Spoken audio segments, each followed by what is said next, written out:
Welcome everyone to Podcast 69 South, where we cuss and discuss true crime, cold cases, current events, and hot topics, along with our state of society today.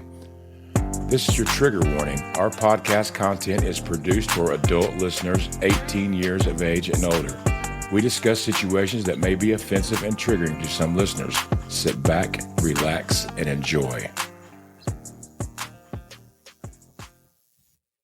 Welcome back to 69 South Podcast, everybody. I'm Chop. I'm your host. And with me always is my beautiful co-host, Julie. How you doing today? I'm good. How are you? We got a good one today for you folks. Hold on. A woman is now working with police after she says she shot a man who she says was trying to sexually assault her 12-year-old daughter. Court documents revealed that police responded to the shooting at the Baymont Inn on Eagle View Drive. Officers say when they got there, they learned that the girl and her sister had met up with their mom and a man named Bruce Pierce in the hotel lobby. After going back to a hotel room, the mom was carrying bags to the car and the girl stayed behind in the room with Pierce. That's when she says he tried to assault her while holding a gun and even ripping her clothes. According to the documents, the mom then came back into the room. She saw what was happening and she fired at Pierce using her own gun. Pierce went to the hospital. The girl was checked out at Riley Hospital. Pierce has multiple previous child molestation convictions and now has a warrant out for his arrest on new charges that include child molesting, rape, and unlawfully owning a firearm. Today, we're diving into a saga that spans over a decade. A chilling tale of a predator, betrayal, and a violent hotel room confrontation that left blood on the walls. This is the story of Bruce Pierce, a habitual sexual predator. Yeah, this is some heavy shit. We're talking allegations of child molesting in Indiana, a suspect with a haunting criminal record, and a 2025 incident that erupted in gunfire. Where do we begin with this shit? Well, let's rewind to October of 2013 in Morgan County, Indiana. That's where the story starts. With a 10-year-old girl, we'll call victim 1 to protect her identity. Her courage in speaking out sparked an investigation that would expose a predator's shadow stretching far into the future. Now, before we get completely started in this story, as our listeners know, we always protect victims. We don't give minors names. We don't give victims names. But we had somebody online kind of threatening us and giving us some bullshit. So we like to give a shout out to you. So here's a shout out to you, Les, and all the bullshit that you tried to talk shit to us online. Here's the only thing I got to say to you. Go fuck yourself. Now, back to the story. It's August 2014, and the Morgan County Sheriff's Department is hit with a disturbing report. Sergeant Brad Cooley takes a statement from someone close to victim 1, a 10-year-old girl. She confided that Bruce Pierce, a 28-year-old man living specifically in Martinsville, has been engaging in inappropriate behavior with her.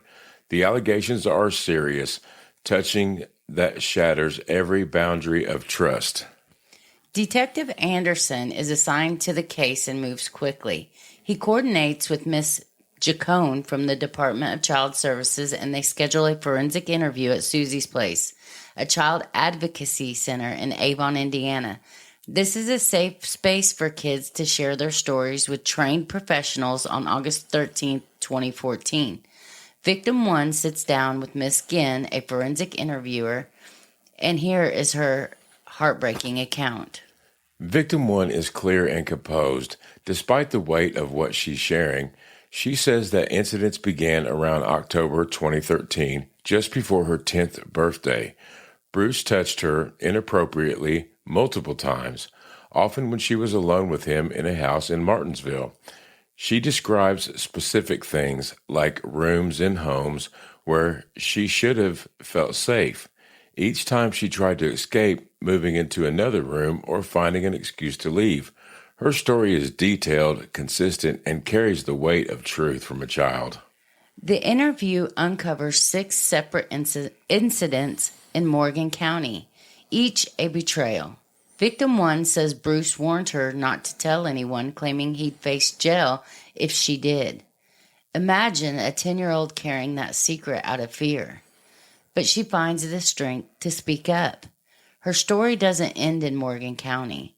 She also mentions incidents in Avon, Hendricks County, pulling another jurisdiction into the case. That's a brave-ass 10-year-old, man, to have to come through and talk this stuff, man. And once again, I want to give a shout-out to Susie's place, man. That place is freaking awesome for doing what they do for children, man. Now, Detective Anderson's report outlines the scope of the allegations. On August 12, 2014, at 3:53 p.m., a Department of Child Services report is filed. Anderson meets with Miss Jacone, Avon, Police Detective Chapman, Morgan County Prosecutor's Office Representative Penn, and victim advocate Mrs. Black at Susie's place. They're all there to ensure victim one's voice is heard and justice is pursued. The forensic interview in August of 2014 is a turning point. Victim one's details, times, places, Bruce's warnings are vivid and compelling. She talks about feeling trapped, scared, and uncomfortable, but her precision gives investigators confidence. Her courage sets the stage for what's to come. So on August 13, 2014, Detective Chapman from the Avon Police Department is at Susie's place observing victim one's forensic interview. She reveals 4 additional incidents in Avon at an apartment. These occurred during specific visits in July and August in 2014. This gets Hendricks County fully involved. Victim one describes one incident in detail. She's at an apartment trying to sleep on an air mattress with a Superman blanket and a flower-patterned one. They'd watched Saw and eaten pizza earlier. She's drifting off when Bruce enters, startling her. He engages in inappropriate touching, leaving her scared and uneasy. She tries to disengage, but the situation feels overwhelming. She says this happened 3 more times at an apartment, each incident heightening her fear. Man, that shit's pretty specific. I mean, the victim remembers the blankets, the movie, the pizza. That ain't shit a little kid just invents in her head, man. Her consistency across multiple incidents makes her accounts undeniable to me. Detectives in Morgan and Hendricks counties know they're dealing with a serious predator at this point, man. I mean, kids don't just make up all them little bitty things together. You know what I mean? That's memories in a little baby's head. Detailed, everything. Absolutely. In August 2014, Bruce Pierce walks into the Avon Police Department for a voluntary interview with Detective Chapman. And this guy's behavior is a masterclass in red flags. Chapman outlines the allegations of inappropriate touching. You'd expect Bruce to show concern, maybe ask if the victim one is okay. Nope. His first question is, did she go to the doctor? It's like he's fishing for what evidence the police have. Like he's already on guard. You know what I'm saying? Well, can you prove this type shit? That's what he's trying to say, right? Man, that's a guilty man's move. Bruce describes victim one as very grown and very smart and very intelligent, which feels off for a 10-year-old. He claims she knows about adult topics from school or other influences, but he's vague, like he's dodging the specifics. He even uses the same terms victim one used, calling private areas her front and back. Now, how does he know her exact words? That's a freaking warning sign. That's a red flag to me. Like, you know what I'm saying? Like, he's probably heard her say, that's my privates, my front, my back. So he's fucking up at this point. Repeating, yeah. Now, Chapman presses for details about any conversations Bruce had with victim one. Bruce gets nervous, wringing his hands, shifting in his seat. Red flags. He contradicts himself, saying he never discussed adult topics, then admitting she described adult concepts to him. It's a mess of a story falling apart under scrutiny. Chapman asked point blank if Bruce touched victim one inappropriately.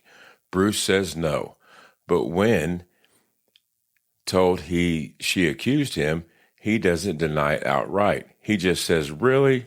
Then he starts repeating, "Yeah, she's lying," like he's trying to convince himself. His tone wavers, sometimes sounding like a question. "Yeah, she's lying." It's all classic stall tactic, man. I can't believe he's just like, really? Oh, and then, yes, she's lying. Yes, she's lying. What should be coming out of her or out of his mouth is, hell no, I didn't. If he really didn't do it, hell no, I didn't do this, and trying to prove his innocence in every way. Absolutely. And from the gate, he's like, "Well, she knows about adult stuff from her friends and TV. She knows this, Or that, and the other." He goes straight to calling her a liar, which is his only defense. Straight to deflecting and fucking blaming. Now, Bruce suggests victim 1 might be making it up, maybe due to some unrelated issue. But when Chapman asks for examples for her lying before, he's got nothing. Not one instance.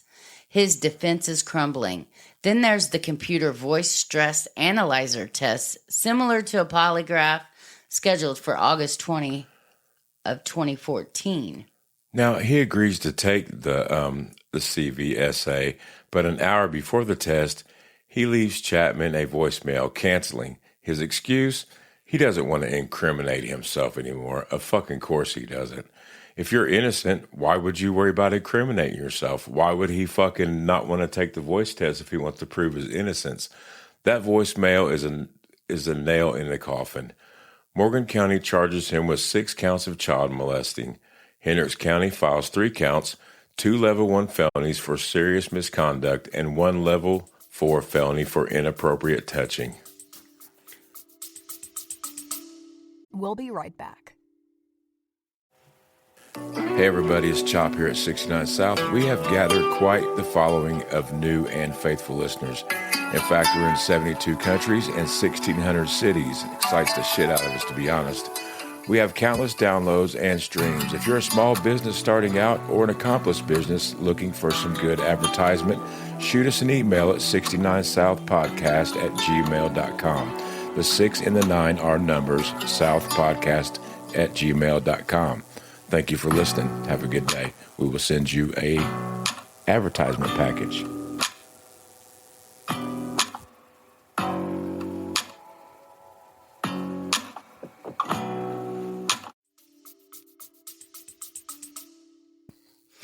That's crazy. So he has multiple cases in multiple jurisdictions just for one victim. I can't imagine what that poor child had to go through. Me too.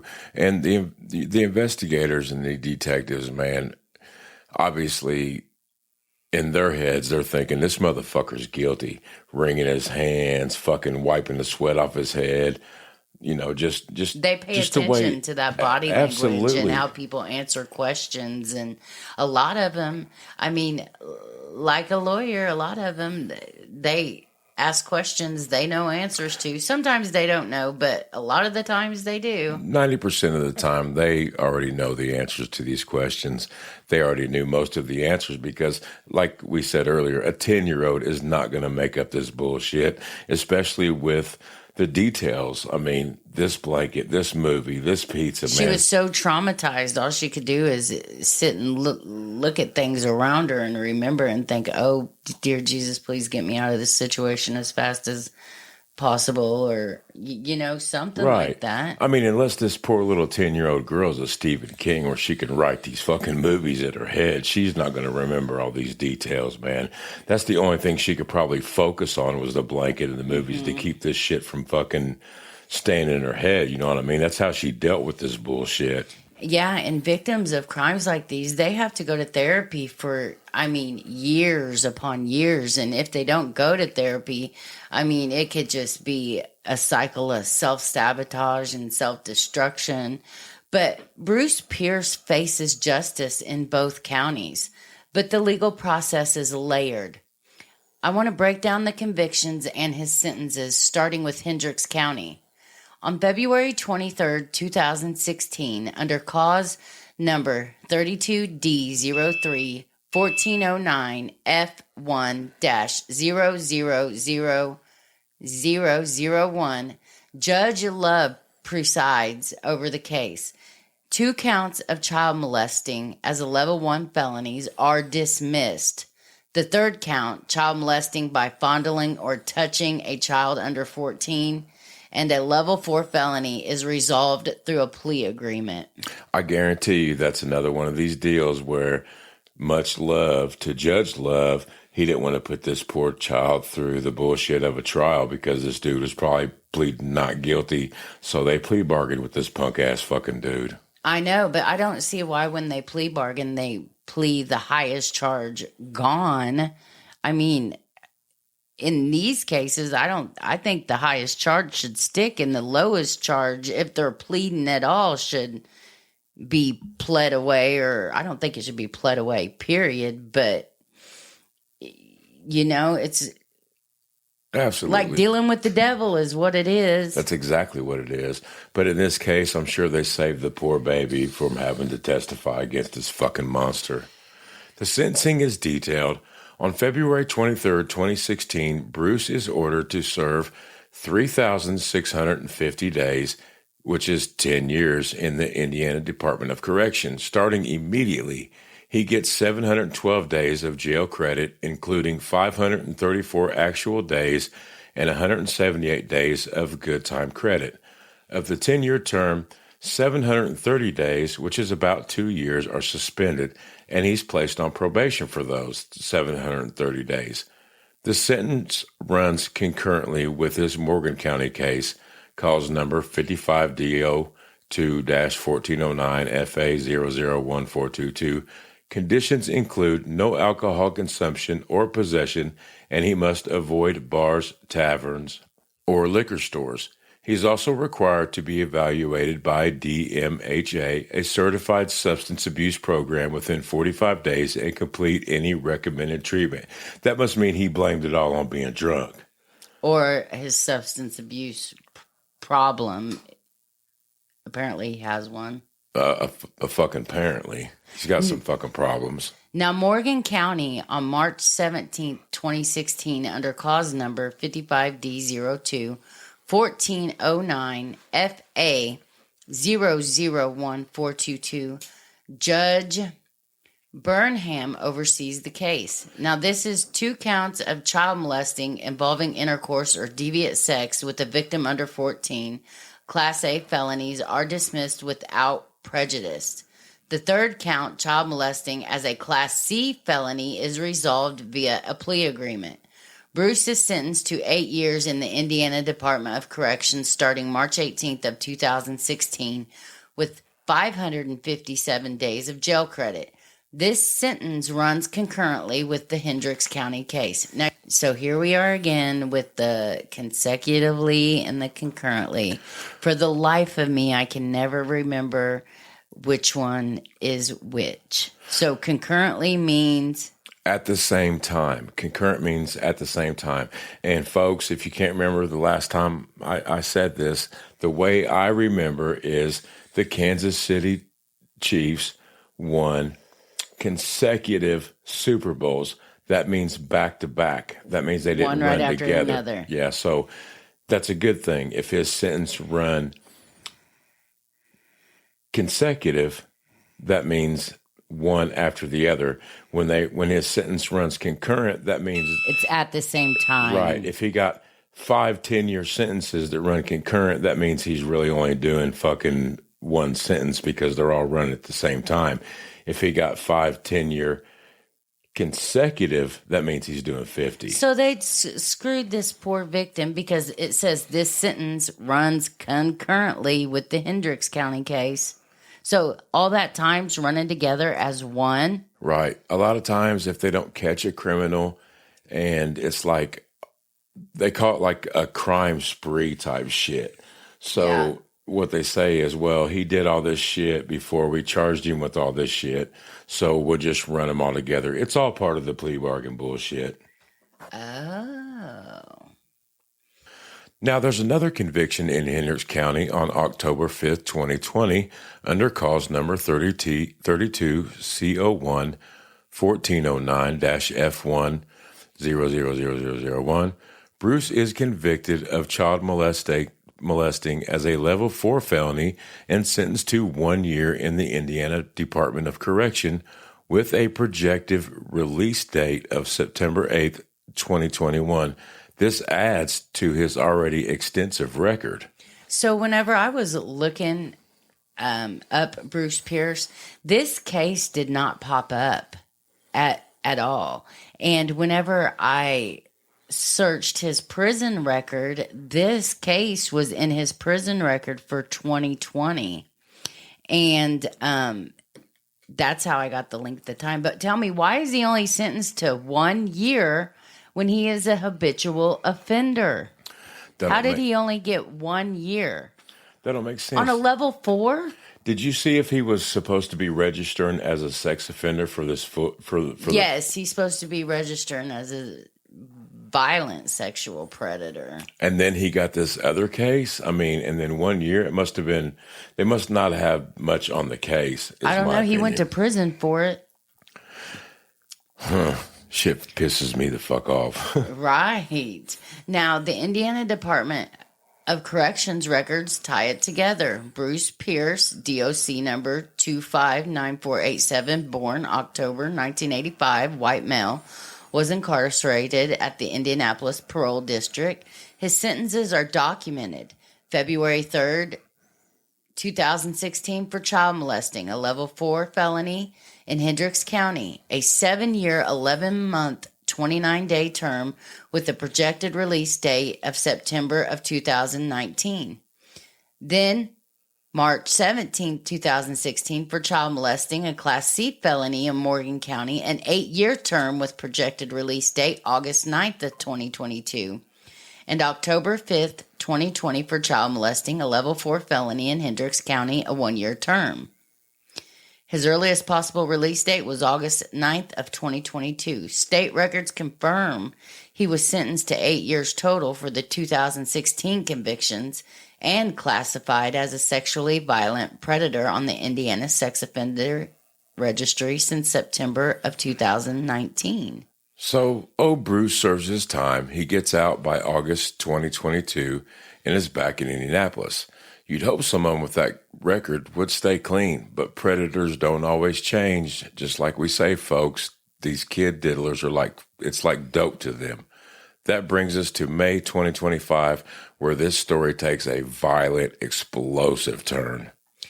Now, on May 4th, the Baymont Inn at 3850 Eagle View Drive in Indianapolis, room 111, it's a Sunday morning when IMPD gets a call that sends officers racing to the scene. A female caller reports walking into room 111 and finding a man named Bruce trying to rip off the clothes of a 12-year-old girl we'll call victim 2 to protect her identity. Then more calls flood in. A male has been shot. Detective Heiser from IMPD's Child Abuse Unit is paged to contact Officer Nall, who's on the scene. Officer Nall briefs Heiser, and it's grim. The suspect is Bruce Pierce, now 39, a waste management worker with a dark past. He's allegedly attempted to rape victim 2, and he's been shot critically injured and is en route to Eskenazi Hospital. Victim 2 is also injured, not by a bullet, but by being struck with a pistol Bruce was carrying. She's being rushed to Riley Hospital for treatment. Heiser heads to the Baymont and Nall updates him. Victim 2's injuries are serious, requiring immediate medical attention. Heiser arrives at the hotel and the scene is chaos. He speaks with Officer Hornaday, who's been talking to BC, victim 2's great aunt. BC drops a bombshell. Bruce had been communicating with victim 2 online and over the phone, building a relationship. She says he even tried to convince victim 2 to run away with him. This isn't random. I do not feel like it's random. What he's doing is predatory, calculated behavior. So he was already communicating with victim 2, this 12-year-old girl. Yes, before this happened. By phone, by internet. I wonder how the fuck he ended up With her mom. with her mom or even in the hotel room with this girl. I mean, that shit kind of don't make sense to me in a way. But we're all giving him the benefit of the doubt, right? Not him. No, not him, but the whole situation. I mean, if they know he's communicating with this girl, he's a fucking violent sexual predator. What the fuck is he doing around this 12-year-old girl in the first place? A witness steps forward with a bizarre account. He's staying across from room 111 around 7:45 a.m. He's woken by a woman screaming. He opens his door, sees room 111's door wide open, and a white male, likely Bruce, tells him someone's been shot. The guy hands the witness a cell phone, probably Bruce's, and asks him to hold it. The witness is in shock, of course, places the phone on the bathroom counter in room 111. Investigators believe victim 2's phone is also in the room. Heiser approaches room 111's front door, and it's like stepping into a crime scene from a thriller. Blood is spattered on the walls, on the floor. Spent shell casings and live rounds are all scattered around. Blood-covered items litter the area, evidence of a violent struggle. There is no longer just an allegation. There's physical proof of something horrific. She shot the fuck out that dude is what happened. She sure did. Heiser locks down the evidence, applying for a search warrant for room 111, targeting electronics and firearms. The warrant is granted under cause number 49D232505MCO16250. The search yields 2 iPhones, one believed to be the victim's 2's mom's, and one thought to be Bruce's. Victim 2's phone isn't found yet. They recover multiple shell casings and live rounds, confirming gunfire. A Glock 43 serial number blah, blah, blah, is found in a trash can at the back of the room, covered in blood. Crime scene unit Tech Hodges transport it to the IMPD property room under cause number blah, blah, blah. So they found the Glock in a trash can? Yeah, with blood. I guess maybe the Glock was his gun. I'm not sure yet. Because he had a gun. Well, he had a gun because he hit victim 2 in the somewhere he hit her, and then the mother came in and shot the fuck out of him. I wonder which one was the gun that was found in the trash can. We'll have to... We need to clear that shit up. Yeah. In my mind, I'm hoping... Well, I mean, I'm not hoping no bad shit happened to anybody, but I'm hoping dude had a gun and she come in there and shot the fuck out of him is what I'm hoping.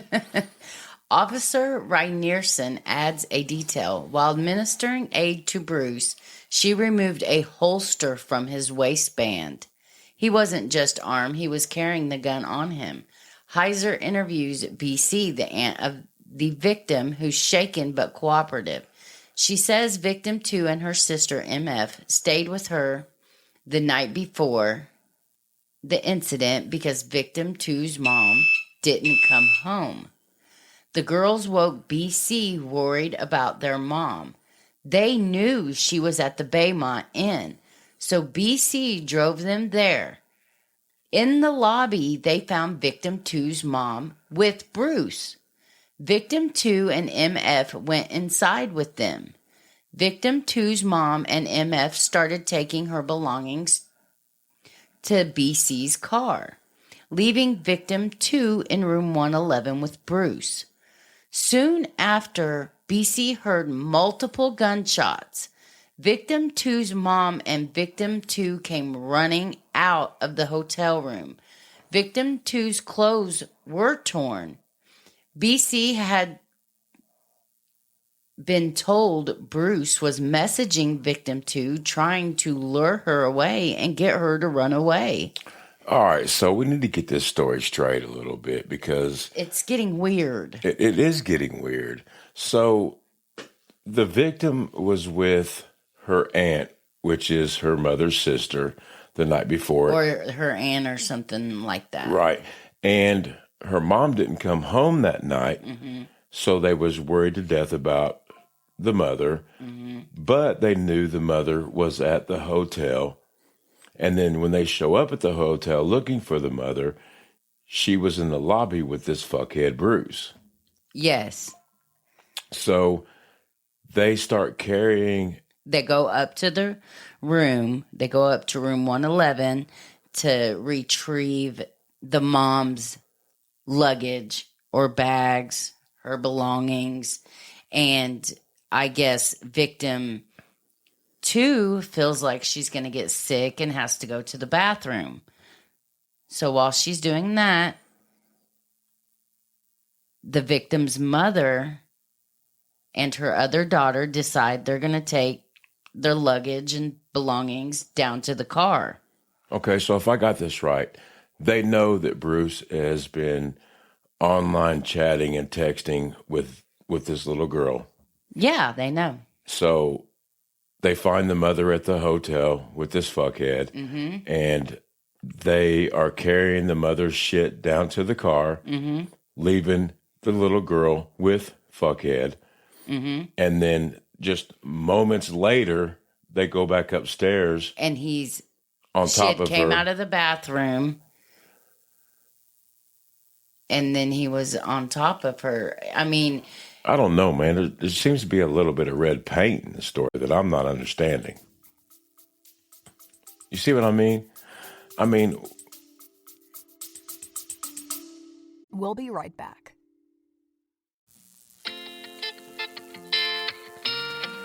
Hey, everybody, this is Chop from 69 South, man. While we're taking a little break, get up, get yourself something to drink, grab yourself a plate of food. But hey, look up shopcitadjules.com, man. Pick up one of our badass 69 South t-shirts. A portion of the proceeds goes to victims, and it helps support our show. Help keep the lights on here in the studio. We thank you all so much for listening. Everybody, just take it easy and enjoy life. That's what it's all about. well, yeah, there's a lot tonight. First thing we don't understand is, okay, if you know that your daughter has been talking to a man that's in almost 40 years old and she's 12 years old, why in the hell are you at a hotel with him anyway? And obviously the girls, the victim and her sister, they knew where their mom was. Did they know who she was with? Question mark. They were apparently worried about something because when they woke up, they were worried because their mom wasn't home yet. And most teenage girls say they go stay the night at their aunt's house or whatever. When they wake up the next morning, you know, they're not really too concerned with what their mom's doing. You know what I mean? Right. Usually girls hope my mom's having a good time because I'm having fun here at my aunt's house. Well, you know, mom pick us up when they want to. I wonder if the 12-year-old girl had been communicating with this Bruce fuckhead and they knew where she was at with him. But we're going to get into some of that shit, man, because I see some red paint coming. Heiser talks to MF, victim 2's sister, who's just a kid but gives a clear account. She confirms they went to the Baymont to find their mom, saw victim 2's mom and Bruce in the lobby, and went to room 111. MF adds that Bruce had been texting victim 2 asking her to go with him, saying he'd kick out his girlfriend.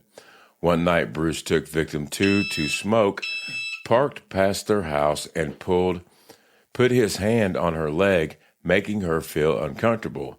He also asked for pictures, though it's unclear if any were exchanged. This is textbook grooming. Bruce is manipulating a 12-year-old girl, building trust to exploit her. Heiser interviews victim 2's mom at Northwest Roll Call. She says she was at the Baymont with Bruce, getting breakfast in the lobby when victim 2 and MF arrived. They all went to room 111 because victim 2 felt sick. Victim two's mom and MF took some of her bags to BC's car, leaving victim two with Bruce in room 111. MF stayed in the car, and victim two's mom headed back to room 111.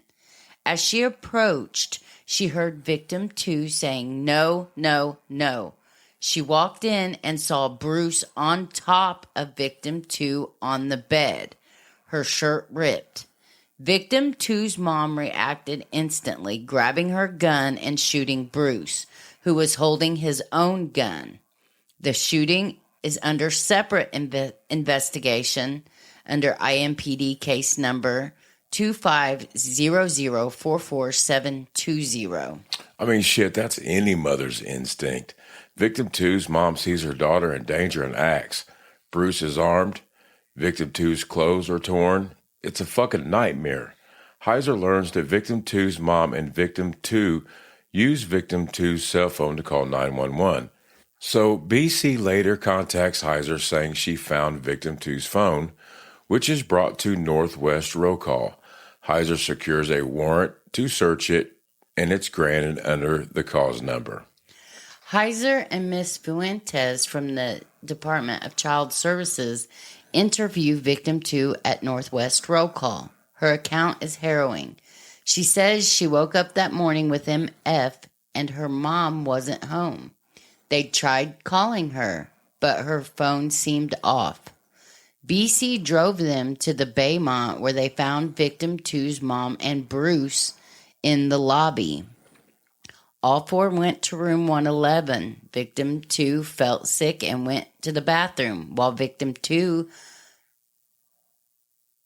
mother and MF were outside, Bruce called for her and then whistled, telling her to sit on the bed. That's when shit turns wrong, man. Victim two sits on the bed and Bruce grabs her arms, pinning them down. He rips her tank top and underwear, his gun lying on the bed next to them, a clear threat. Victim two says he didn't speak, just stared intensively. She's 12, trapped with a man who's already hurt her with that pistol. I wonder if he's high, like high on dope. Like if he didn't say anything and he just looked at her and he's all weirded out. Man, this is speculation, but I'm pretty sure there was some fucking meth involved in this story somewhere. And Gee. you got to think about this. Man has already offered to try to get her to run away. Before this happened, he's smoked with her. He's went out and smoked I'm sure it wasn't Marlboros. something with her. I mean, shit like this just don't happen without some fucking dope involved somewhere. I'm just saying, this ain't normal shit. This is weird meth shit. Victim two's mom burst in, yelling at Bruce and pulling her gun. Victim two breaks free as her mom fires. They make it to BC's car, drive away briefly, then return to call 911. Victim two was treated at Riley Hospital because a shot went off near her ear, causing injury. She confirms Bruce texted her and messaged her on Snapchat, but says his physical contact in the room was limited to her stomach, chest, and shoulder while ripping her clothes off. I just feel like there's some shit missing somewhere in this story. Very much so. Don't you? I mean, it's like... Because if I had a daughter and I caught her messaging a man, I don't even know if this lady knew this man like that or had any connection or idea that this man had been grooming her daughter, trying to get him to run away. But it's just weird to me that this man had been messaging this girl and then the mom ends up in a hotel room with this man that's a convicted child molester. Yeah, and then... magically, everybody disappears, and she's in the room with him by herself. There's just some fucking shit missing, is all I'm saying. Which, I feel no pity or no sympathy for him whatsoever. Good for her. I'm glad she did it. He deserved it. You know what I mean? Yeah. But Detective Heiser starts to wrap up the evidence. This is some serious shit. The only thing that I wish is Man, I wish she'd had better aim.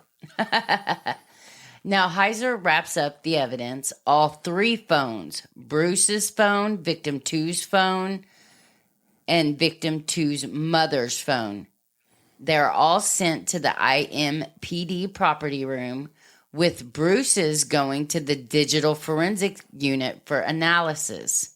I think they should all go for analysis, personally. Absolutely. Heiser submits a request to process the devices, hoping to recover text or Snapchat messages.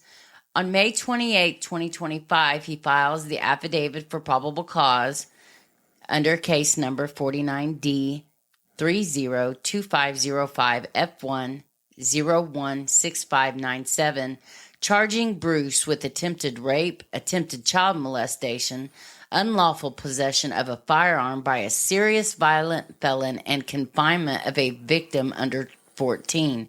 A warrant was issued for his arrest. Heiser tries to track Bruce down, calling room 240 at the Regal 8 Inn at 6231 West Washington Street, listed as his address. No answer.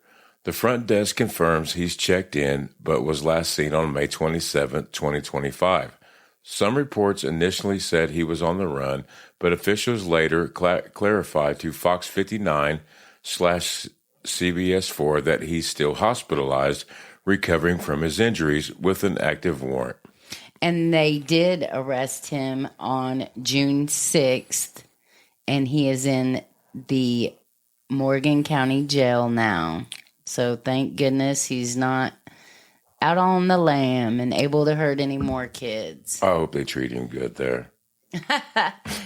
Now, this case is a gut punch. Bruce Pierce, convicted 3 times for child molesting, twice in 2016, once in 2020, allegedly targeting another young girl, victim 2, in May of 2025.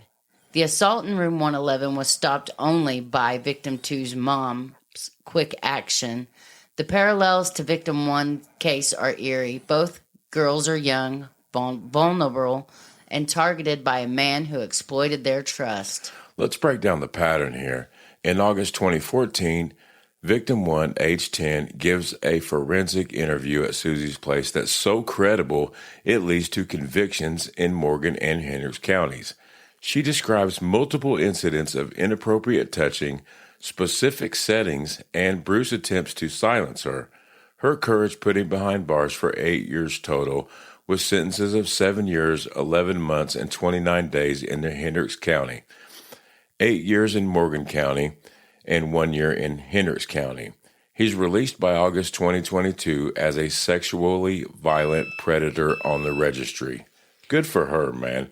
Victim 1 and victim 2 are brave as hell, especially victim 1, man, because she came through. Then in May of 2025, victim 2 at age 12 tells a story that mirrors victim 1's.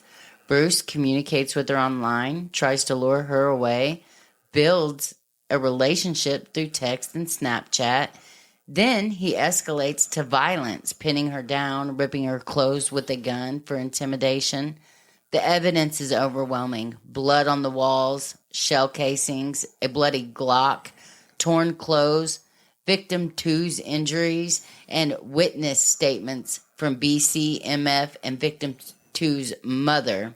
And then there was also another witness we'll leave unnamed.